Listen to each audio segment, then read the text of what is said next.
ಆಚಿ chilli powder ಸಖತ್ ಖಾರ ಬಣ್ಣ ಮತ್ತು ರುಚಿ ಆಚಿ ಚಿಲ್ಲಿ ಪೌಡರ್.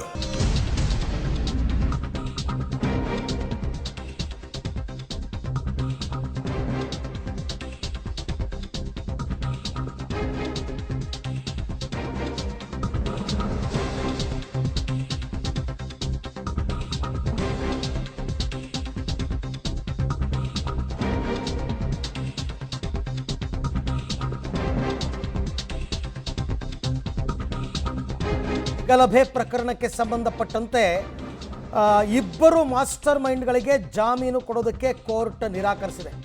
ಉಳಿದ 5 12 ಷರತ್ತುಗಳ ಮೇಲೆ ಜಾಮೀನನ್ನು ಕೊಡಲಾಗಿದೆ. ಕೋರ್ಟ್ ಅಭಿಪ್ರಾಯ, ಆರೋಪಿಗಳ ಜೊತೆ ಮಾಸ್ಟರ್ ಮೈಂಡ್ಗಳ ಹೋಲಿಕೆ ಸರಿಯಲ್ಲ.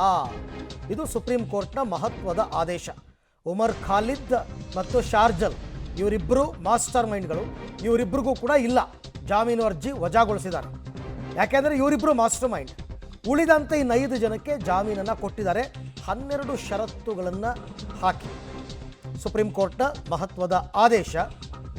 2020ರಲ್ಲಿ ನಡೆದಂತಹ ದೆಹಲಿ ಗಲಭೆ ಪ್ರಕರಣಕ್ಕೆ ಸಂಬಂಧಪಟ್ಟಂತೆ ಈಗ 2026ರಲ್ಲಿದ್ದೀವಿ ನಾವು. ಸೊ ಈಗಲೂ ಕೂಡ ಜಾಮೀನು ಕೊಡೋದಕ್ಕೆ ಕೋರ್ಟ್ ಒಪ್ಪಿಲ್ಲ. ಸೊ ಅವರಿಬ್ಬರಿಗೆ, ಪ್ರಮುಖ ಮಾಸ್ಟರ್ ಮೈಂಡ್ಗಳಿಗೆ, ಉಳಿದ 5 ಈಗ ಸದ್ಯಕ್ಕೆ ಜಾಮೀನು ಮಂಜೂರು ಆಗಿದೆ. ಈ ಬಗ್ಗೆ ಮತ್ತಷ್ಟು ಮಾಹಿತಿ ನನ್ನ ಕೊಲೀಗ್ ಶಬೀರ್ ಅವರಿಂದ ಪಡ್ಕೊಳ್ಳೋಣ. ಶಬೀರ್, ಈ ಜಾಮೀನಿನ ವಿಚಾರದಲ್ಲಿ ಕೋರ್ಟ್ ಅಬ್ಸರ್ವೇಷನ್ಸ್ ಏನು?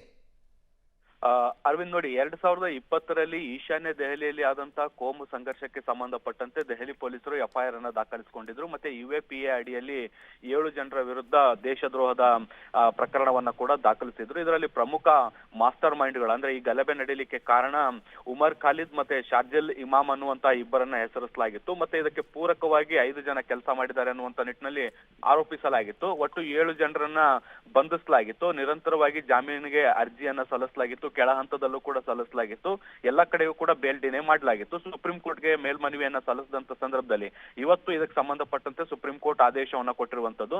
ಎಲ್ಲಾ ಆರೋಪಿಗಳನ್ನ ಒಂದೇ ಪ್ರಕರಣದ ಅಡಿಯಲ್ಲಿ ಇದ್ರೂ ಕೂಡ ಅವರನ್ನ ವಿಭಿನ್ನವಾಗಿ, ಅಂದ್ರೆ ಈ ಒಂದು ಕ್ರೈಮ್ ನಲ್ಲಿ ಅವರ ಪಾತ್ರ ಏನು ಅನ್ನುವಂಥದ್ದನ್ನ ಪ್ರತ್ಯೇಕಗೊಳಿಸಿ ನೋಡುವಂತ ಕೆಲಸವನ್ನ ಮಾಡಿರುವಂತದ್ದು. ಇದರ ಭಾಗವಾಗಿ ಈಗ ಉಮರ್ ಖಾಲಿದ್ ಮತ್ತೆ ಶಾರ್ಜಿಲ್ಗೆ ಬೇಲನ್ನ ಕೊಡ್ಲಿಕ್ಕೆ ಸುಪ್ರೀಂ ಕೋರ್ಟ್ ನಿರಾಕರಿಸಿರುವಂತದ್ದು. ಮುಂದಿನ 1 ವರ್ಷ ಆದ ಬಳಿಕ ಅವರು ಮತ್ತೊಮ್ಮೆ ಬೇಲಿಗೆ ಪ್ರಯತ್ನ ಪಡಬಹುದು ಅನ್ನುವಂತ ನಿಟ್ಟಿನಲ್ಲೂ ಕೂಡ ಹೇಳಿರುವಂತದ್ದು. ಇದನ್ನ ಹೊರತುಪಡಿಸಿ ನಾವು ನೋಡೋದಾದ್ರೆ ಉಳಿದಂತ 5 ಆರೋಪಿಗಳೇನಿದ್ರು ಅವರಿಗೆ ಜಾಮೀನು ಕೊಡ್ಲಿಕ್ಕೆ ಸುಪ್ರೀಂ ಕೋರ್ಟ್ ಈಗ ಒಪ್ಪಿಗೆ ಕೊಟ್ಟಿರುವಂತದ್ದು. ಇದರ ಜೊತೆಗೆ 12 ಕಂಡೀಷನ್ಸ್ ಅನ್ನು ಕೂಡ ಸುಪ್ರೀಂ ಕೋರ್ಟ್ ಹಾಕಿದ್ದೇವೆ. ಓಕೆ, ಅಂದ್ರೆ ಈಗ ಆರೋಪಿಗಳಿಗೆ ಹಾಕಿರೋ ಷರತ್ತುಗಳು ಕೂಡ ಕಠಿಣವಾಗಿರ್ತಕ್ಕಂಥದ್ದು ಹೇಗೆ? ಸಹಜವಾಗಿ ದೇಶ ಬಿಟ್ಟು ಹೋಗುವಂತಿಲ್ಲ, ಪಾಸ್ಪೋರ್ಟ್ ಅನ್ನ ದಾಖಲು ಮಾಡಬೇಕು, ಶ್ಯೂರಿಟಿಯನ್ನ ಕೊಡಬೇಕು, ಈ ರೀತಿ ಸಂಬಂಧಪಟ್ಟಂತೆ ಒಟ್ಟು 12 ಕಂಡೀಷನ್ಸ್ ಅನ್ನ ಹಾಕಿರುವಂತದ್ದು. ಮತ್ತೆ ಮುಂದಿನ ದಿನಗಳಲ್ಲಿ ಈ ರೀತಿಯಾದಂತಹ ಪ್ರಕರಣಗಳಲ್ಲಿ ಕಾಣಿಸ್ಕೊಳ್ಬಾರದು, ಮತ್ತೆ ವಿವಾದಾತ್ಮಕ ರೀತಿಯಾದಂತಹ ಹೇಳಿಕೆಗಳನ್ನ ಕೊಡಬಾರದು ಅನ್ನುವಂತ ನಿಟ್ಟಿನಲ್ಲಿ ಸಾಕಷ್ಟು ಕಂಡೀಷನ್ ಗಳನ್ನ ಕೂಡ ಸುಪ್ರೀಂ ಕೋರ್ಟ್ ಹಾಕಿರುವಂತದ್ದು. ಸೊ ಈಗ ಜಾಮೀನು ಪಡೆದು ಅವ್ರಿಗೆ ಹೊರಗಡೆ ಬಂದರೂ ಕೂಡ ಅವರ ಆಕ್ಟಿವಿಟೀಸ್ಗೆ ಬ್ರೇಕ್ ಹಾಕುವಂತ ಪ್ರಯತ್ನವನ್ನ ಸುಪ್ರೀಂ ಕೋರ್ಟ್ ಮಾಡಿದೆ. ಅರವಿಂದ್, ಬಟ್ ಈ ಶಾರ್ಜಿಲ್ ಮತ್ತು ಉಮರ್ ಖಾಲಿದ್ ಮಾಸ್ಟರ್ ಮೈಂಡ್ ಅನ್ನೋದಕ್ಕೆ ಕೋರ್ಟ್ ಗಮನಕ್ಕೆ ಅಂಶಗಳೆಲ್ಲ ಬಂದಿದೆಯಾ, ಇವರ ಪಾತ್ರಗಳೇನು ಅಂತ?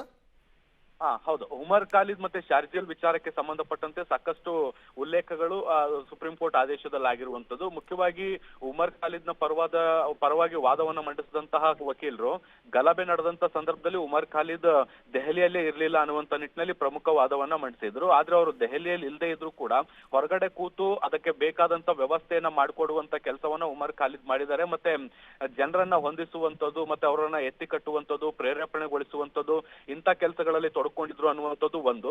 ಇದ್ರ ಜೊತೆಗೆ ಶಾರ್ಜಿಲ್ ವಿಚಾರಕ್ಕೆ ಬಂದಂತ ಸಂದರ್ಭದಲ್ಲಿ ಅವರೊಂದು ವಿಡಿಯೋ ಕೂಡ ಬಹಳಷ್ಟು ವೈರಲ್ ಆಗಿತ್ತು. ಆ ವಿಡಿಯೋದಲ್ಲಿ ನಾವು ಗಮನಿಸಬಹುದು, ಇಡೀ ದೇಶಾದ್ಯಂತ ಒಂದು ಸಮುದಾಯವನ್ನ ನಾವು ಒಟ್ಟು ಮಾಡ್ತೀವಿ, ಮತ್ತೆ ಬೀದಿಗಿಳಿತೀವಿ, ಹೋರಾಟಗಳನ್ನ ರೂಪಿಸ್ತೀವಿ, ಮತ್ತೆ ಈಶಾನ್ಯ ಭಾರತವನ್ನ ಅವರು ಪ್ರತ್ಯೇಕಗೊಳಿಸುವಂತಹ ಮಾತುಗಳನ್ನ ಕೂಡ ಆಡಿದ್ರು. ಸುಪ್ರೀಂ ಕೋರ್ಟ್ ಇವತ್ತು ಆದೇಶ ಕೊಡಬೇಕಾದಂತ ಸಂದರ್ಭದಲ್ಲೂ ಕೂಡ ಒಂದು ಡೆಫಿನೇಷನ್ ಹೇಳಿರುವಂತದ್ದು.